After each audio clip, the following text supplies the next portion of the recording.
এই সাতক্ষীরার সংগ্রামী জনতার সভা থেকে আহ্বান জানাতে চাই, আপনারা অচিরেই এই বাংলাদেশের 18 কোটি মানুষের একমাত্র দাবি, তারা একটি গণতান্ত্রিক পন্থায় তাদের সরকার নির্ধারণ করতে চায়, যে সরকার আগামী দিনে রাষ্ট্র পরিচালনা করবে এবং প্রয়োজনীয় সংস্কার করবে।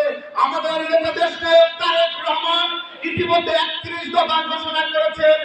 এই 31 দফা উনি 2.5 বছর আগে ঘোষণা করেছেন, যেটার মধ্যে সকল ধরনের রাষ্ট্র পুনর্গঠনের সংস্কার লিপিবদ্ধ আছে। আমি আপনাদের সকলকে আহ্বান জানাতে চাই, আপনারা যার যার অবস্থান থেকে ধৈর্য ধারণ করবেন। এই সরকারকে আমরা ব্যর্থ দেখতে চাই না।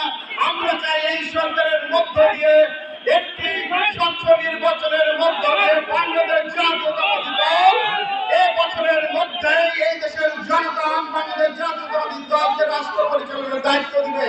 এই প্রত্যাশায় আপনাদের সকলকে সালাম জানিয়ে আমি আমার সংক্ষিপ্ত কথা এখানে দিতে চাচ্ছি। ধন্যবাদ। আসসালামু আলাইকুম।